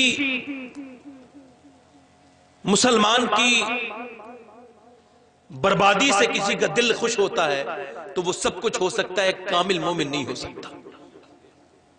حضرات، جس کے دل میں حضور کی امت کا غم نہ ہو اسے آپ بہت بڑا مقرر بھی کہہ سکتے ہیں، بڑا عالم ہو سکتا ہے، بڑا مفتی ہو سکتا ہے، بڑا بزنس مین ہو سکتا ہے، بڑا ڈاکٹر ہو سکتا ہے، مگر جس کے دل میں حضور کی امت کا غم نہ ہو وہ مومن کامل نہیں ہو سکتا۔ اب آپ اس طرح سے سماعت کریں، پوری دنیا میں حالات یہ ہیں مسلمانوں کے، جیسا کہ آصف بھائی نے بھی بتایا، ہم لوگ ہنستے ہیں، یہ ہماری ایک طریقے سے جرت ہے اور بڑی جرت ہے۔ آپ صدام سے بہت محبت کرتے ہیں، میں بھی کرتا ہوں، آپ بی بی سی لندن کے ذریعے اس کی خبریں سنا کرتے تھے. آپ نے اپنے بچوں کے نام صدام رکھے گئے, کئی ہزار بچوں کے نام صدام رکھے گئے, کئی لاکھ کے ہو گئے ہوں گے. آپ نے جب تک صدام شہید نہ ہوئے آپ کو عراق کا خیال تھا, بغداد کا خیال تھا, مگر آج آپ وہاں کی خبریں نہیں سنتے. آپ کو کوئی بتاتا نہیں وہاں کیا ہو رہا ہے, آپ کو نہیں پتا. ہاں میں بتاتا ہوں آپ کو. بغداد شریف کے اندر اب محلات ہیں, مکان ہیں, مگر رہنے والا کوئی نہیں ہے. بغداد کے اندر بچے ہیں مگر ان کے سر پہ ہاتھ رکھنے والے باپ نہیں ہیں. بیویاں ہیں مگر ان کے شوہر نہیں ہیں. بچیاں ہیں مگر ان کے باپ نہیں ہیں. حضرات محترم, تقریباً ایک سروے کے مطابق بغداد شہر کے اندر 80,000 یتیم ہیں. ان کے باپ کو مار دیا گیا ہے. انگریزوں نے ظلم کیا ہے, یہودیوں نے ظلم کیا ہے. عراق تباہ ہوا, فلسطین برباد ہو گیا. فلسطین کی عورتوں کو دیکھو, آپ نے غزہ کے بچوں کو دیکھا ہوگا, بچوں کے سر پھٹے ہوئے ہیں, بچوں کے سر غائب ہیں جسموں سے. آپ کے بچے کو انجیکشن لگتا ہے, آپ کو تکلیف ہوتی ہے. ٹھیک ہے, آپ کا بچہ ہے تو کیا آپ کا بچہ بچہ ہے؟ کشمیر کے بچے بچے نہیں ہیں. ایک کشمیر کا آدمی مجھے ابھی عرس رضوی ملا تھا, اس نے کہا تھا سید صاحب ہمارے یہاں پر تقریباً 650 لوگ اندھے ہو چکے ہیں. کتنے لوگ؟ آپ کے گھر میں اللہ نہ کرے ایک بھی اندھا ہو جائے تو آپ کو پتہ چلے گا یہ درد کیا ہوتا ہے. اب آپ کے دل پہ نہیں گزری ہوگی نا یہ بات. اس نے ایک بات اور بتائی, اس نے کہا میری 11 سال کی میری بہن ہے, کہتے ہیں وہ بالا خانے سے باہر کو جھانک رہی تھی, اس کی دونوں آنکھیں بھی اب اندھی ہو گئی. اس کے آ کر کے 2 پلیٹ گن لگی اور وہ اندھی ہو گئی. ایک بچی چھوٹی سی اندھی ہو گئی. 600 لوگ, 650 لوگ, ایمس کے ڈاکٹروں کے مطابق 650 لوگ اپنی آنکھیں کھو چکے ہیں. مگر ہماری کانوں پر کوئی ہماری وہی زندگی ہے, وہی طرز زندگی ہے, صبح کو اٹھنا, اپنا کام کرنا, پھر سو جانا. حالانکہ ایک دن موت ہمارے سر پہ کھڑی ہے. ہمیں دوسروں کے بالکل تکلیف نہیں ہے, ہمیں بالکل غم نہیں ہے. غزہ برباد ہو گیا, فلسطین برباد ہو گیا. اب سیریا کے حالات یہ ہیں کہ وہاں پہ 85,000 تقریباً مسلمانوں کو پہلے نشہ دیا گیا, اس کے بعد ان کے اوپر بلڈوزر چلائے گئے. اس میں بچے بھی تھے, اس میں عورتیں بھی تھیں, اس میں سب تھے. مجھے بتاؤ آپ, جب بلڈوزر چلے ہوں گے تو اس وقت آسمان کیسا حیرت میں ہوگا. کتنی بچیاں ہیں جنہوں نے آوازیں دے دے کے تھک گئی, ان کی آوازیں بیٹھ گئی, وہ مر گئی. ان کی آوازیں زمین و آسمان کے درمیان معلق ہیں. وہ پاگل آوازیں دیتی تھی, پکارتی تھی. وہ سمجھتی تھی پھر کوئی محمد بن قاسم آ جائے گا, وہ سمجھتی تھی کوئی طارق بن زیاد آئے گا, وہ سمجھتی تھی کوئی صلاح الدین ایوبی آئے گا, وہ سمجھتی تھی کوئی موسیٰ بن نصیر آئے گا, وہ سمجھتی تھی کوئی خالد ابن ولید آئے گا. مگر ان کم عقل بچیوں کو کون سمجھائے, ان بہت بھولی بچیوں کو کون سمجھائے کہ اب تمہارے اوپر کوئی رونے والا نہیں ہے, اب تمہارا تکلیف کسی کو نہیں ہوتی ہے. اب ہر مسلمان اپنی اپنی زندگی میں لگ چکا ہے. اسے اپنے بچے پیارے ہیں, اسے اپنی زندگی پیاری ہے, اسے رسول کی امت سے کوئی پیار نہیں ہے. اے صاحبو سنو, جب کسی کے باپ سے محبت کرنی ہو تو اس کی اولاد سے محبت کیا کرو, تو اس کا باپ تم سے خود محبت کر لے گا. اور جب رسول پاک سے محبت کرنی ہونا تو ان کی امت سے محبت کیا کرو, وہ تمہیں خود چاہنے لگیں گے, وہ تم سے محبت فرمانے لگیں گے. مگر آپ کو تکلیف نہیں ہے, مجھے تکلیف نہیں ہے, ہماری زندگی پہ کوئی اثر نہیں ہوا ہے, ہمارے اندر کوئی بدلاؤ نہیں آیا ہے, ہمارے اندر کوئی چینجنگ نہیں آئی ہے. ہم وہی جیسے کل تک گناہوں کی دکانیں کھولے پڑے تھے, آج بھی ہماری وہی دکانیں چل رہی ہے. ہمارے دل پتھر ہو چکے ہیں, ہمیں بالکل تکلیف نہیں ہوتی ہے. ایک زمانہ وہ تھا کہ محمد بن قاسم نے راجہ طاہر کی گردن اس وجہ سے کاٹی تھی کہ اس نے مسلمان لڑکی کی عزت کو خراب کیا تھا. میں کہتا ہوں نہ جانے کتنی بچیوں کی عزتیں خراب ہو رہی ہے, مگر ہم اپنے گھروں میں بیٹھے, آپ کو تکلیف ہونا ہو, مجھے تکلیف ہونا ہو, کسی کو تکلیف ہونا ہو. مگر سنیے, آج سے 1400 سال پہلے ریاض النظام میں یہ روایت ہے, اللہ کے پیغمبر صلی اللہ علیہ وسلم کی بیٹی ہے, ان کا نام ہے سیدہ مخدومہ طیبہ طاہرہ عابدہ زاہدہ ام الائمہ ام ابیہا. پیغمبر اسلام کی بیٹی سیدہ فاطمہ الزہرا اپنے گھر میں اپنے بچوں کو کھانا کھلا رہی ہیں، مگر امام حسن کہہ رہے کھانا نہیں کھائیں گے، امام حسین کہہ رہے امی جان ہم کھانا نہیں کھائیں گے۔ سیدہ پوچھ رہی ہیں بیٹا کھانا کیوں نہیں کھاؤ گے؟ عرض کر رہی ہیں امی جان آپ پوری رات روتی ہیں، جب آپ پوری رات روتی ہیں ہم دونوں بھائی بھی اٹھ جاتے ہیں، ہمیں بھی رونا آتا ہے، مگر پتہ نہیں ہماری والدہ کیوں روتی ہے، آپ کو تکلیف کیا ہے، آپ کو غم کیا ہے؟ نبی کی بیٹی نے جب اپنے بچوں کو روتے دیکھا تو آنکھوں میں آنسو لے آئی، عرض پہ ارشاد فرمایا بیٹو مجھے اور تو کوئی غم نہیں ہے مگر تمہارے نانا کی امت کا غم مجھے رلاتا ہے۔ حدیث میں آیا حضور نے فرمایا جب میرے امتی کے کانٹا لگتا ہے تو مجھے تکلیف ہوتی ہے۔ بتاؤ کیا کانٹا لگنے سے تکلیف ہوتی ہوگی؟ کیا گجراتی مسلمانوں کی حضور کو تکلیف نہ ہوئی ہوگی؟ کیا کشمیر کے مسلمانوں پر میرے سرکار دو عالم میرے نبی سرکار پر سخت گزرتا ہے؟ عزیز علیہ ما عنتم، قرآن کہتا ہے کہ تمہارا مشقت میں پڑ جانا میرے محبوب پر گرا گزرتا ہے۔ اللہ اکبر، مگر یہ دل اب خالی ہو چکے ہیں، اب ان میں سوائے اپنی حسرتوں کے اور کچھ نہیں ہے۔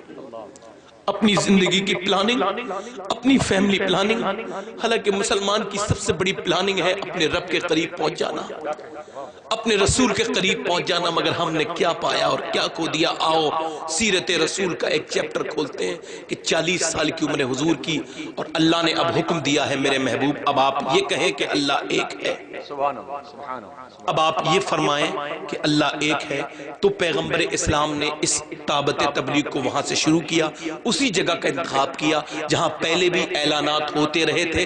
حضور نے فرمایا اللہ ایک ہے، تو اللہ نے فرمایا تو حکم دیا تھا میرے محبوب یہ کام جب آپ شروع کریں تو ایسے لوگوں کو اپنے قریب رکھیں، زیادہ قریب رکھیں جو آپ سے زیادہ قریب ہوں۔ تو حضور نے تمام اپنے قبیلے کے لوگوں کو بھی بلایا اور آپ کی گود میں ایک بیٹی لگی تھی، بچی لگی تھی تاریخ میں جس کا نام فاطمہ آتا ہے۔ اللہ کے پیغمبر نے جہاں سب کو سمجھایا تھا وہ اپنی بیٹی کو بھی فرمایا تھا بیٹی اللہ ایک ہے۔ کفار مکہ کہتے تھے ہم نہیں مانتے، حضور فاطمہ تو زہرا سے فرماتے تھے فاطمہ اللہ ایک ہے۔ اللہ کے رسول دنیا کو دکھا رہے تھے کہ آج میں اپنی بیٹی کو سمجھا رہا ہوں، کل اس کے بچے جب یہ سمجھ جائے گی تو کل اس کے بچے اسلام بچا لیں گے۔ اور دوسری چیز یہ ہے کہ بچیوں کو عورتوں کو کہیں حضور نے پیچھے نہیں رکھا ہے۔ ایک بات دھیان سنیں، بعض لوگ سمجھتے ہیں کہ بچیوں کو ہم لوگوں نے آگے نہیں بڑھایا۔ پہلی بار حضور جب لے کے گئے تو 3 سال کی بچی کو لے کے گئے، اس وقت میں جب بچیوں کو لوگ زندہ دفن کیا کرتے تھے، سنا آپ نے نہیں سنا ہے؟ اور جب وہ دفن کر کے آتا تھا ظالم تو اس کی بستی میں اسے مبارکباد پیش کی جاتی تھی، اس میں مقدمہ نہیں ہوتا تھا، اسے کوئی جو ہے لعنت نہیں بھیجتا تھا، اس میں کہتے تھے بڑا مبارک ہو تو نے ایک منحوس کو دفن کر دیا۔ اللہ بچیوں کو دفن کرتے تھے۔ اس وقت میں میرے نبی نے فرمایا تھا، میرے آقا نے فرمایا تھا اے لوگوں سنو تم تو بچیوں کو دفن کرتے ہو، میری نسل میری بیٹی فاطمہ سے جلنے والی۔ اس وقت میں یہ کہنا نا کلمہ محبت نہیں ہے، کلمہ جہاد، کلمہ جہاد ہے۔ اور آج بچیوں پر ظلم کرتے ہیں لوگ، آج بھی بچیوں کو برا سمجھتے ہیں۔ اے بتا آج تک سنا ہے آپ نے کبھی کہ بچی نے اپنے باپ کو نکالا ہو، بیٹی نے اپنی ماں کو نکالا ہو؟ اور میں 100 خبریں بتا دوں گا کہ بچے نے اپنے باپ کو نکالا، اپنی ماں کو۔ آپ نے کبھی سنا ہے؟ چونکہ میرے نبی میرے آقا نے بچیوں سے محبت کی ہے۔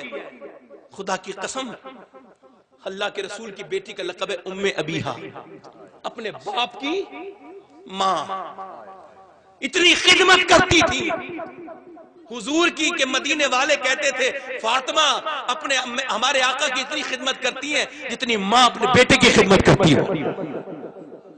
یہ ذرا غور کریں آپ بچیوں کا مرتبہ، سبحان اللہ۔ آج بچیوں کو دفن کرتے ہیں۔ ایک شاعر تھا حضور کے زمانے میں، تو وہ ایمان لائے تھے، تو جب وہ سن رہے تھے کہ حضور فرما رہے ہیں بچیوں کے ساتھ کہ بھئی اچھا سلوک کرو انہیں، تو انہوں نے کہا میں نے 360 بچیاں بچائی ہیں، چاہے طاقت سے صحیح چاہے پیسے سے صحیح بچا لی، 360 بچیاں دفن ہونے سے بچا لایا۔ حضور مجھے اللہ کچھ بدلہ دے گا؟ میرے نبی مسکرائے، فرمایا تمہیں سمجھ نہیں آیا، اللہ نے تمہیں ایمان دے دیا ہے اور اس سے بڑا بدلہ کیا لوگے؟ بولو بولو سبحان اللہ بولا کرو۔ دیکھو میں بہت چیخنا جانتا ہوں، مگر یہ میں اس تمام چیزوں کو ترک کرنے کی کوشش کر رہا ہوں۔ میں چاہتا ہوں ایک جو ہے وہ ایک معیار پیدا ہو جائے ہمارے ہم لوگوں کی بات میں. کوئی یہ نہ کہے کہ ہمارے یہاں یہ ہوتا ہے ہمارے یہاں ہوتا ہے. ہمارے یہاں وہ ہوتا ہے جو کہیں نہیں ہوتا ہے. ایک بات سن لیں, ہم لوگ عشق رسول رکھتے ہیں الحمدللہ, یہ الگ بات ہے. یہ لوگ سب عشق رسول کے لیے یہاں آتے ہیں اتنی سردی میں, یہ الگ بات ہے. انہیں ممبر سے عشق رسول نہیں پروسا جا رہا, یہ الگ بات ہے. انہیں ہنسایا جا رہا ہے, یہ الگ بات ہے. میں پوچھتا ہوں میں ان علماء سے جنہوں نے لطیفے گاہ بنا دیا ہے جلسہ گاہ کو, ان سے پوچھو آپ کہ آپ یہ کیوں کرتے ہو؟ آپ نے کہیں قرآن میں پڑھا ہے لطیفہ؟ آپ نے حدیث میں کہیں پڑھا ہے؟ اوے ہمیں تانے ملتے ہیں, کیا کہتے, کسے کہتے تقریر کا جمنا, کسے کہتے ہیں؟ آج تم فیس بک پر اپنی تصویر ڈال کے کہتے ہو کہ ہمیں لائک دو. یہ کیا لائک ہے؟ اگر 2 لاکھ بھی ہو گئے تو کیا فائدہ ہے؟ سمجھ خدا کی قسم, مسلمان کے لیے سب سے بڑا لائک, سب سے بڑی کامیابی یہ ہے کہ جب اس کا جنازہ نکل کے جا رہا ہو تو اڑوسی پڑوسی آس پاس کے ہمسائے کہہ رہے ہو یہ وہ جا رہا ہے جس کی کبھی نماز قضا نہیں ہوتی تھی, یہ وہ جا رہا ہے جو اللہ کی اور اس کے رسول کی اطاعت کرتا تھا. جب وہ یہ کہے تو فرشتے اس پہ مہر لگا دے. یہ خالی نمازی نہیں جا رہا ہے, یہ جنتی بھی جا رہا ہے, نبی کا چاہنے والا. سب سے بڑا لائق یہ ہے.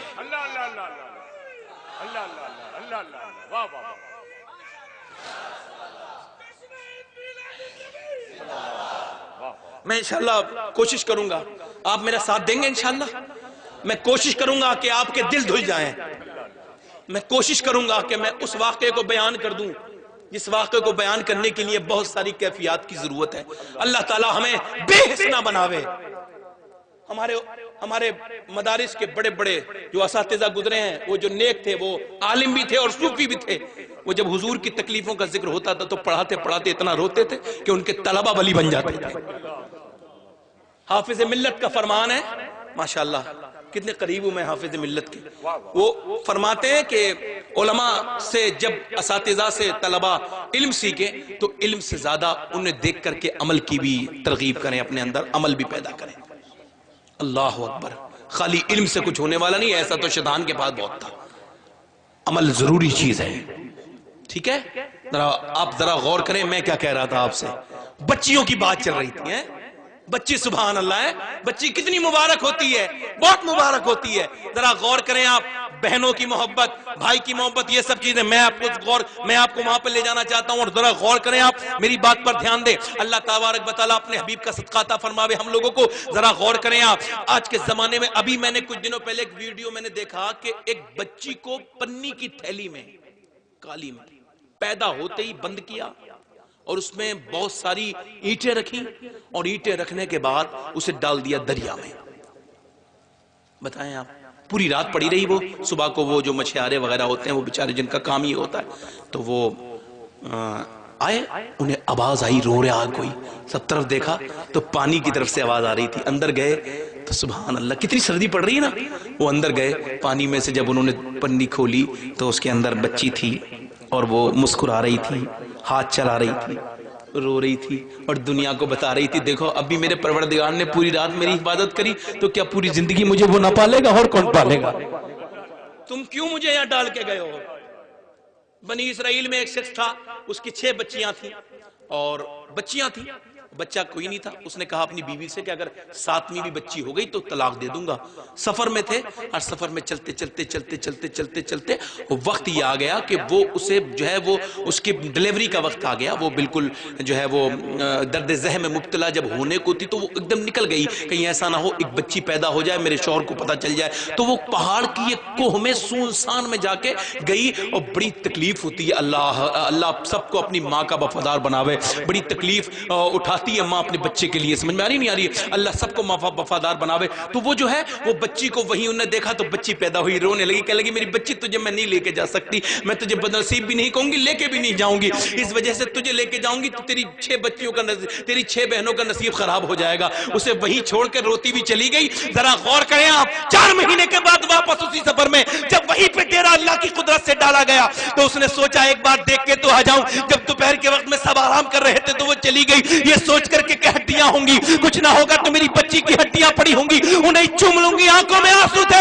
ایک دکھیاری ماں جب روتی بھی گئی تو کیا دیکھتی ہے, اس گفا میں اللہ کی قدرت سے بچی کو بچی کو ہرنی دودھ پلا رہی تھی، ہرنی دودھ پلا رہی تھی، حیرت میں رہ گئی یہ کیا ہو گیا، یہ بچی میری زندہ ہے، رونے لگی اور اللہ کا شکر ادا کیا، اپنے قبیلے والوں میں شور مچا دیا کہ اس نے میرے شوہر نے یہ کہا تھا، اور دیکھو 4 مہینے کے بعد بھی بچی، لوگوں نے کہا یہ سب سے بڑا جھوٹ ہے، چلو جا کے دیکھتے ہیں، جب گئے تو وہ حالت دیکھ کے لوگوں کی آنکھ پھیل گئی کہ ہرنی دودھ پلا رہی تھی، سوچ میں پڑ گئے، آواز آئی اگر ہم پیدا کرتے ہیں تو پالتے بھی ہم ہی ہیں، تم نہیں پالتے ہو۔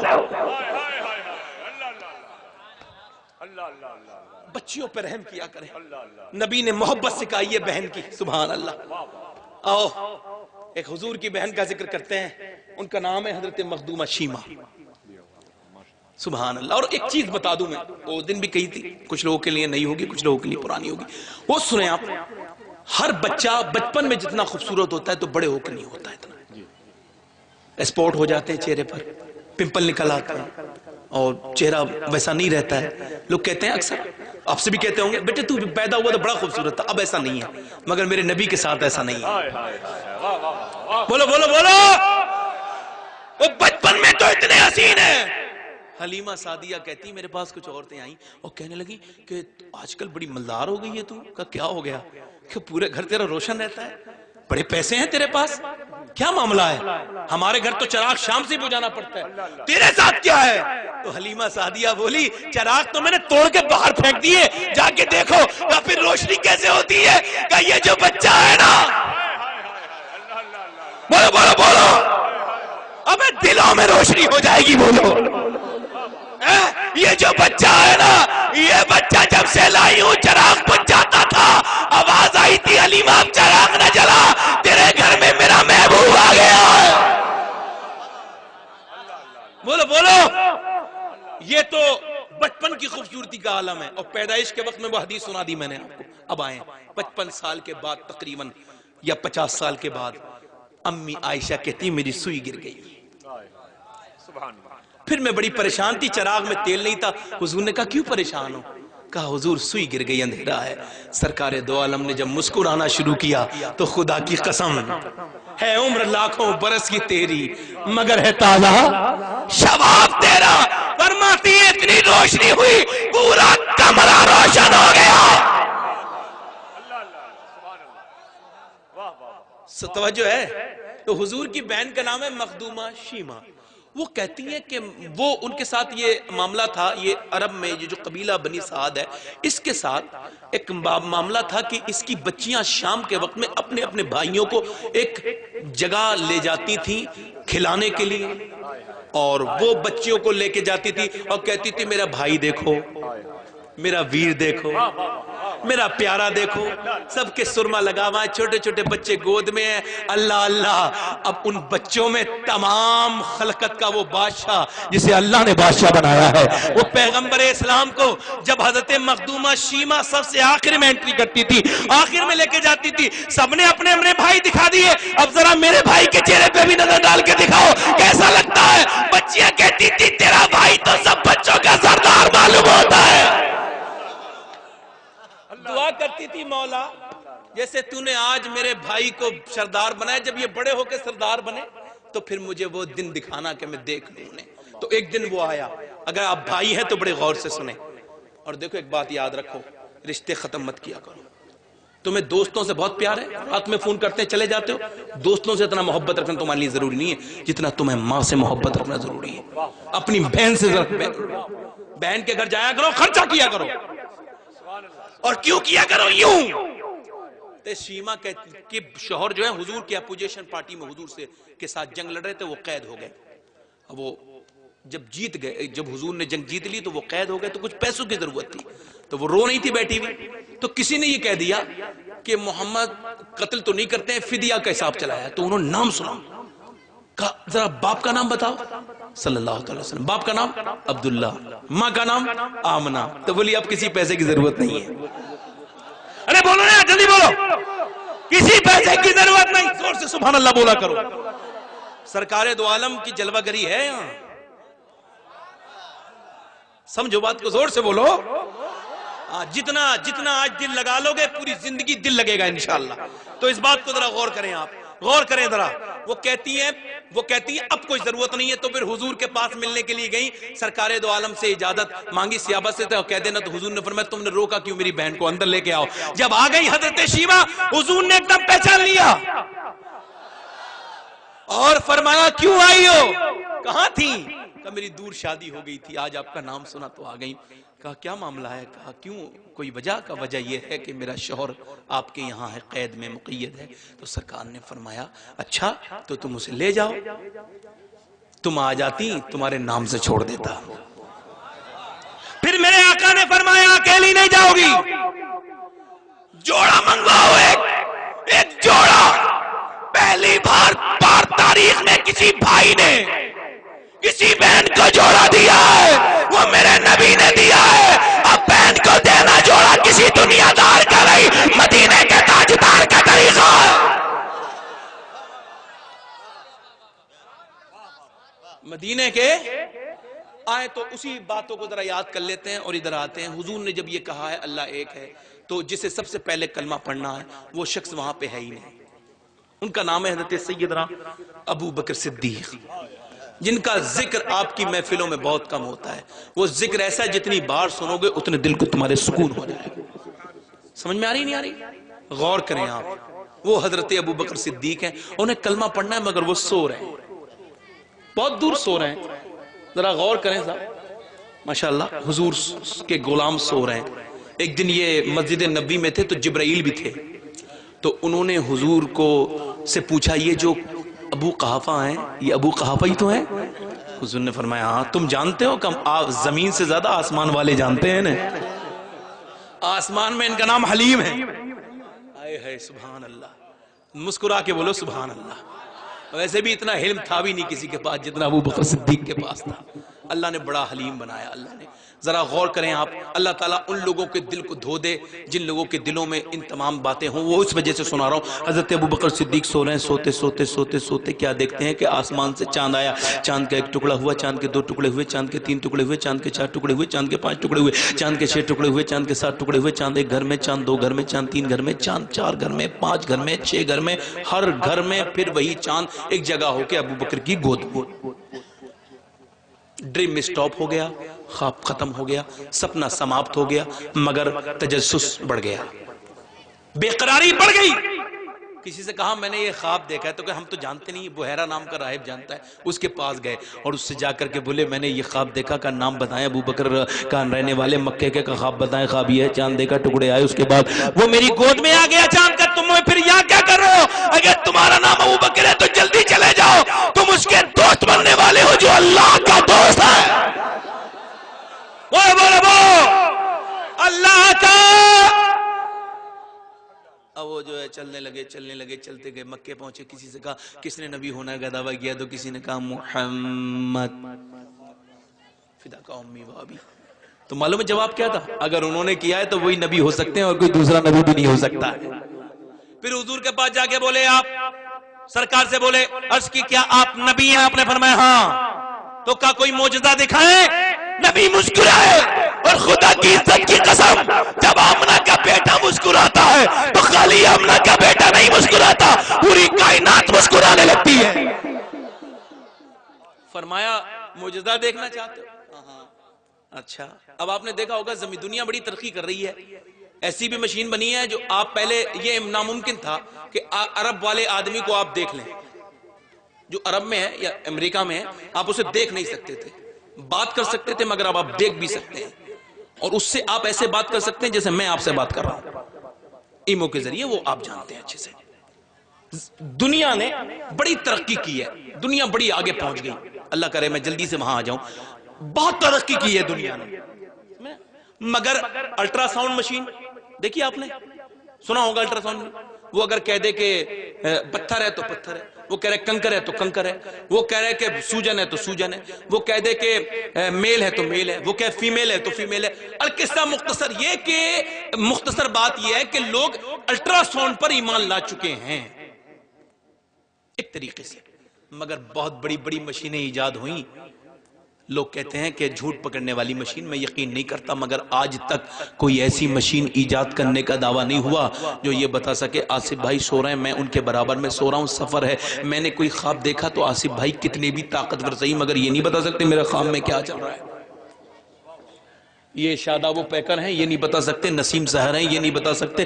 جناب والا بی بی اگر شوہر کے برابر میں لیٹی ہے اور شوہر کو خواب دکھائی دے تو بی بی چاہے کتنی بھی محبت رکھتی ہو مگر بتا نہیں سکتی خواب کیا دیکھا گیا ہے۔ اللہ کے برابر میں میری ماں مجھ سے بات محبت کرتی ہے مگر اگر میں گھبرا کے اٹھوں گا تو یہ تو کہہ دے کہ تو نے ڈراؤنا خواب دیکھا ہے مگر یہ نہیں بتا سکتی تو نے خواب میں کیا دیکھا ہے۔ اور اللہ کا پیغمبر اپنے امتیوں سے ان کی ماں سے بھی زیادہ محبت فرماتے ہیں۔ ابو بکر کہہ رہے ہیں معجزہ دکھاؤ، نبی فرما رہے ہیں معجزہ دیکھنا چاہتے ہو تو سنو، تم کیا وہاں سو رہے تھے، تمہارے خواب میں چاند آیا تھا، چاند کا ایک ٹکڑا ہوا تھا، چاند کے 2 ٹکڑے ہوئے تھے، چاند کے 3 ٹکڑے ہوئے تھے، چاند کے 4 ٹکڑے ہوئے تھے، چاند کے 5 ٹکڑے ہوئے تھے، چاند کے 6 ٹکڑے ہوئے تھے، چاند کے 7 ٹکڑے ہوئے تھے، چاند کے 8 ٹکڑے ہوئے تھے، چاند کے 9۔ اب مجھے کہنے نہ دیا جائے ابو بکر کے خواب کے چاند کے ٹکڑے اگر میرے نبی دیکھ سکتے ہیں تو اپنے امتی کے دل کے ٹکڑے بھی میرے آقا دیکھ سکتے ہیں۔ ابو بکر مسلمان ہو گئے اور ایک دن کہنے لگے حضور بہت دن ہو گئے چھپ چھپ کے تبلیغ کرتے ہوئے، اجازت دے دیں کہ کھل کے تبلیغ کریں، یہاں سے بڑے غور سے سننے کی بات ہے۔ تو سرکار نے فرمایا ابو بکر بڑے شر پسند ہیں مکے کے کافر، نہ حضور اجازت دے دیں۔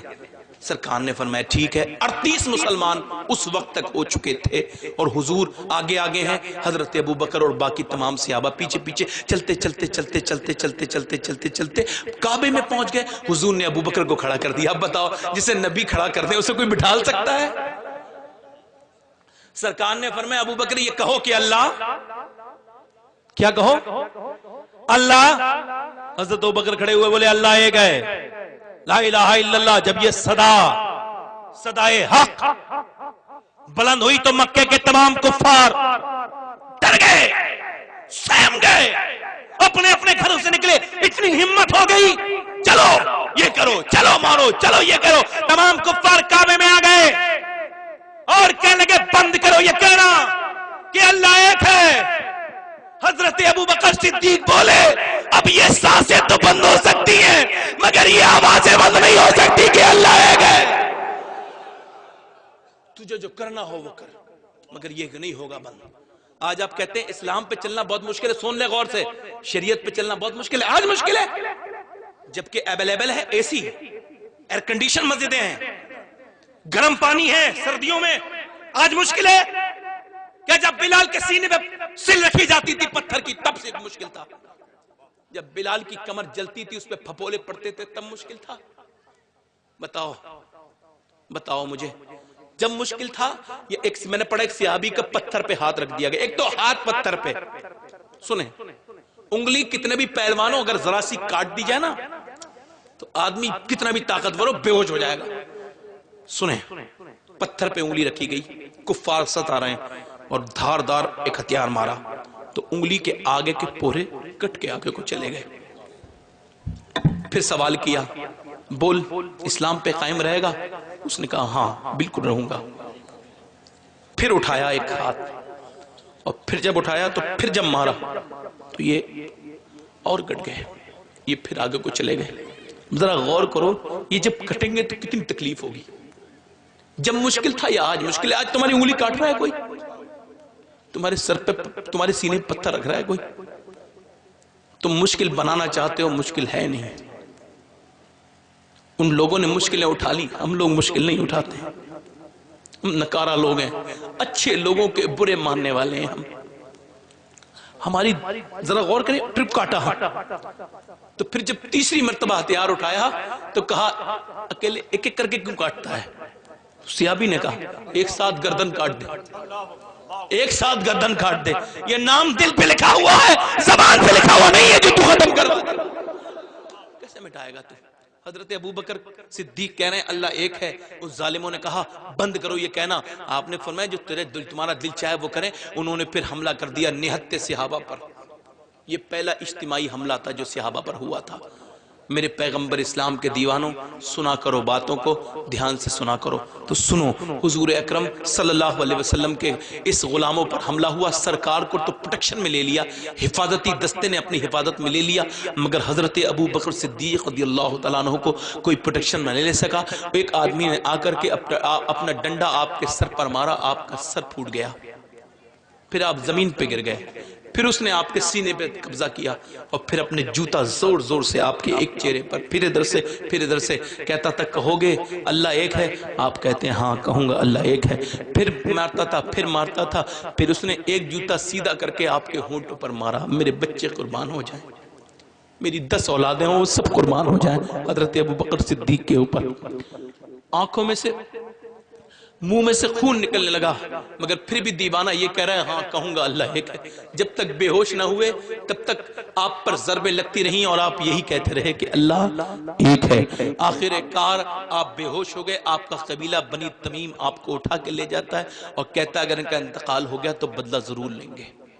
اور پھر یہ بے ہوشی کا سلسلہ شروع ہے، ایک دن بے ہوش، دوسری رات بے ہوش، دوسرے دن بے ہوش، اور جب صبح کو آنکھ کھلی تو ماں بھی دعائیں کر رہی تھی میرا بیٹا ٹھیک ہو جائے، سب لوگ دعا کر رہے تھے میرا بچہ اچھا ہو جائے، مگر پورا منہ سوجا ہوا ہے۔ میں نے پڑھا ہے پورے منہ پہ نیلے نشان تھے اور آنکھوں میں سے لگاتار آنکھوں کی طرف سے خون نکلتا تھا، اور جب آنکھ کھولی تو چاروں طرف دیکھ رہے ہیں، ماں کہہ رہی بیٹا کیا حال ہے، مگر دیوانہ کچھ تلاش کر رہا ہے، اسے کیا نہیں مل رہا ہے بھائی، اسے کیا نہیں ملا ہے جس کی ہم نے کبھی تمنا ہی نہیں کی ہے۔ ہم حسین نظاروں کو دیکھتے ہیں، ہم انتہائی درجے کی ہماری جو مطالبات ہیں وہ انتہائی درجے کے گھٹیا مطالبات ہیں، ہمارے مطالبات تک اچھے نہیں ہیں، ہماری آرزویں تک اچھی نہیں ہیں، ہماری گزارشات تک اچھی نہیں ہیں۔ ذرا غور تو کرو، ماں کہہ رہی ہے بیٹا تیرا کیا حال ہے، رشتہ دار آگے پڑھ کے کہہ رہے ہیں کیا حال ہے دیوانہ، یہ مدینے والے کا کہہ رہا ہے مجھ سے میرا حال مت پوچھ، میری ماں مجھے یہ بتا میرے آقا کا کیا حال ہے، میرے نبی کا کیا حال ہے، میرے مصطفیٰ کا حال ہے۔ ان کے چوٹ تو نہیں لگی تھی، ان پہ تو کسی نے حملہ نہیں کیا تھا، رشتہ دار بولے انہی کی وجہ سے پٹائے، انہیں یاد کر رہا ہے چلو۔ جب رشتہ دار جانے لگے ماں بولی بیٹے رشتہ دار جا رہے ہیں روک لے، ابو بکر بولے ماں جانے دے، مجھے رشتہ دار کی نہیں مدینے کے تاجدار سے محبت ہے۔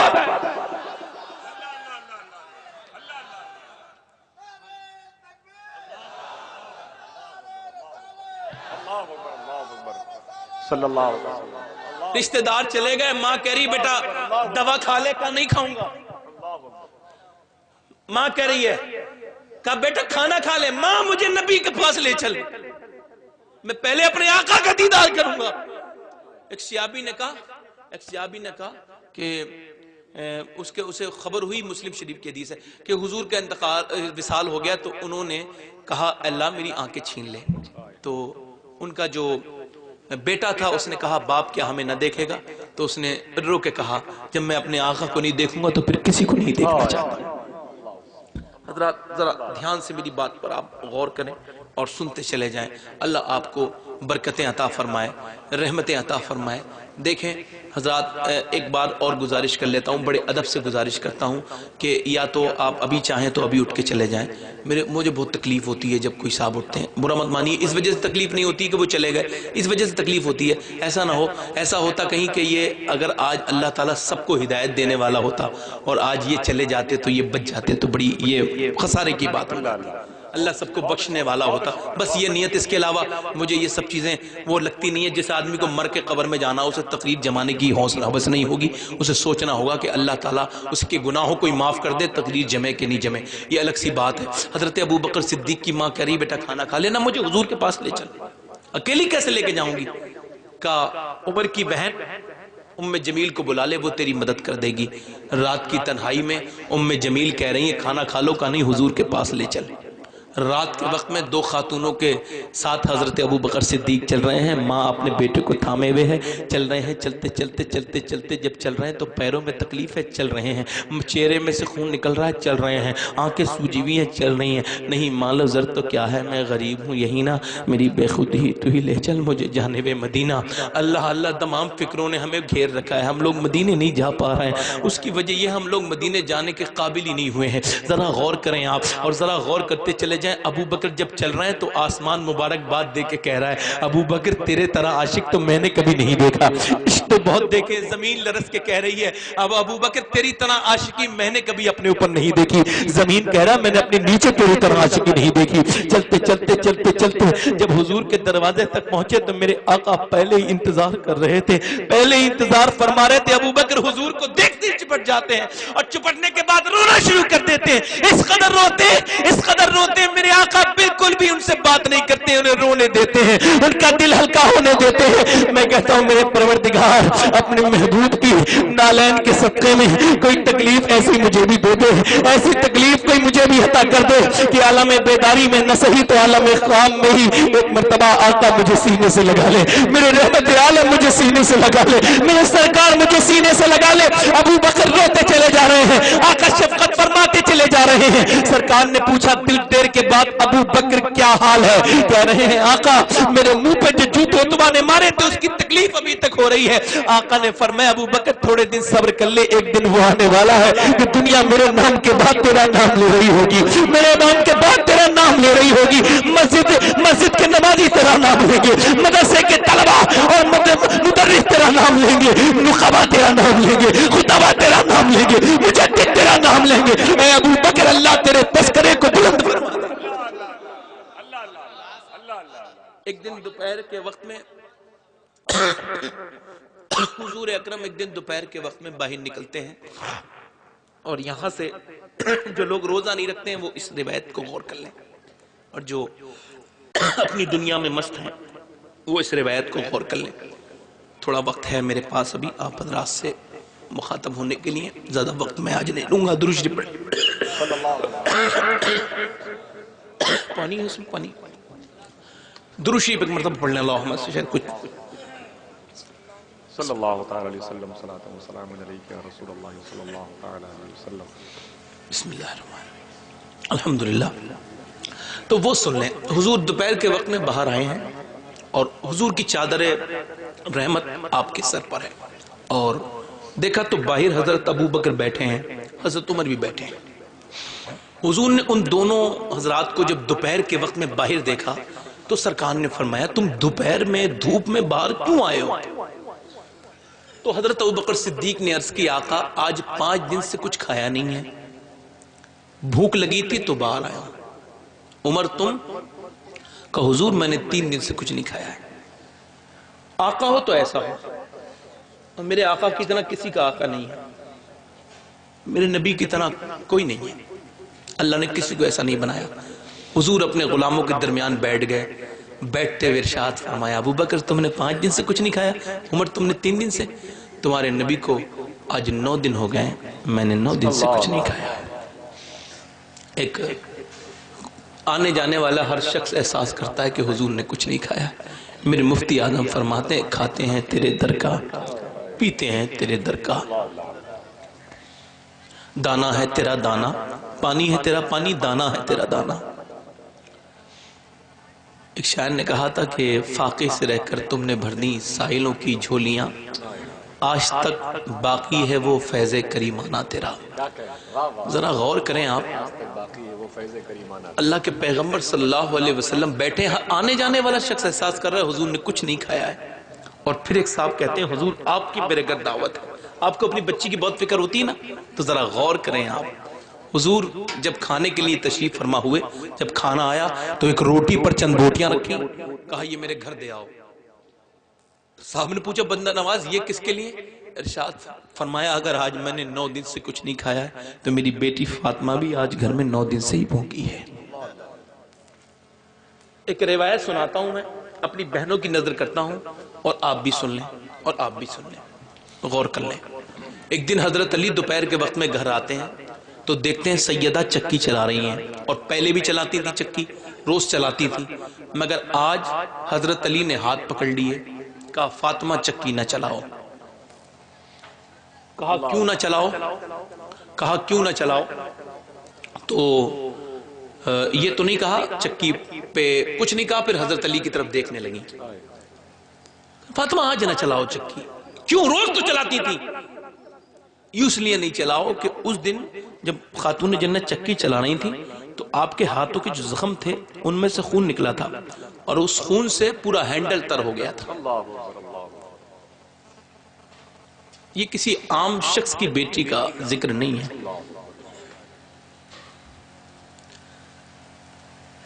جو عرش کا مہمان ہے، جو رسولوں کا سردار ہے، اس کی بیٹی کا ذکر ہے. ایک دن حضرت علی دوپہر کے وقت میں گھر میں داخل ہوتے ہیں، آواز اندر جاتے ہیں تو پھر سیدہ خاتون جنت سیدہ فاطمہ الزہرا سے کہتے ہیں فاطمہ مجھے بھوک لگی ہے، تو ایک گلاس پانی دے دیتے ہیں. خاتون جنت لیجئے پی لیجئے. تو حضرت علی کہتے ہیں مجھے پیاس نہیں لگی، بھوک لگی. کہا پانی پی لیجئے، آپ پہلے بیٹھ جائیے. کہا کھانا لاؤ، تو آپ اندر چلی جاتی ہیں. پھر آواز دیتے ہیں کھانا لاؤ، پھر اندر چلی جاتی ہیں. اگر میری بہن فون کر دے نا مجھے کہ میں بڑی پریشان ہوں تو میں بے چین ہو جاؤں گا. یار میری بہن، اگر کسی کی بیٹی کسی کے فون کر دے کہ ابا بڑی تکلیف میں ہوں تو بندہ بڑا پریشان ہو جائے گا. مگر آؤ اس روایت کو ذرا غور سے سنو. اللہ کے رسول صلی اللہ علیہ وسلم کی بیٹی اندر چلی جاتی ہیں. میرے باپ حضرت علی فرماتے ہیں کہ فاطمہ کھانا لاؤ. آپ کچھ آواز نہیں آتی ہے. پھر کہتے ہیں فاطمہ کہاں گئی، کھانا لاؤ. پھر فرماتے ہیں فاطمہ کہاں گئی، کھانا لاؤ. چوتھی مرتبہ جب آواز دیتے ہیں تو سسکنے کی آواز آتی ہے. اندر جا کے دیکھتے ہیں تو ایک کونے میں دونوں عالم کے مالک و مختار کی بیٹی بیٹھی ہیں اور پورا چہرہ آنسوؤں سے تر ہے. پوچھا فاطمہ تمہیں کس چیز نے رلایا ہے؟ فرمایا جب آپ گئے تھے تو 2 دن سے بھوکے تھے، جب آپ گھر میں آئے ہیں تو آج ہمارے گھر میں 7 دن سے